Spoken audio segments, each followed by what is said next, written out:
இந்த ஆட்டோ போதுமா குழந்தை?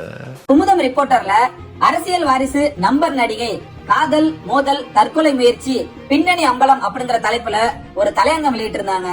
இந்த அரகுர ஆட்சியில அமைச்சரா இருக்கிற விளையாட்டுத்துறை அமைச்சரா இருக்கிற விளையாட்டு பையன் பால்டாயில் பாய் பால்டாயில் வரலாறுலாம் நாங்க பேச வேண்டியது. அடுத்ததா ஜூனியர் விகடன்ல 2009ஆம் ஆண்டு வாரிசுக்கு ஒரு வாரிசு அப்படிங்கிற தலைப்புல ஒரு கிசுகிசு வெளியிட்டு இருந்தாங்க. புரோக்கன் விங் அப்படிங்கிற தலைப்புல தன்னோட கவிதைகளை தொகுப்பா வெளியிட முயன்றாங்க ஆண்ட்ரியா ஜெரமையா.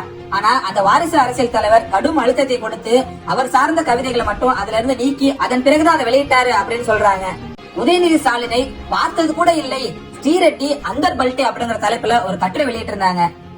இதுல ஸ்ரீரெட்டி போட்ட பதிவையும் போட்டிருக்காங்க. அந்த பதிவை நான் படிக்க விரும்பல, நீங்களே படிச்சு தெரிஞ்சுக்கோங்க. போல கடந்த ஆண்டு சென்னையில ஒரு ரேஸ் நடந்தது. அந்த ரேஸ் நடக்கவே நிவேதா பெத்ராஜ் தான் காரணம் அப்படின்னு சவுக்கு சங்கர் உள்பட பல்வேறு ஊடகவியலாளர்களும் பல்வேறு ஊடகங்களும் தொடர்ந்து செய்திகள் வெளியிட்டு வந்தது.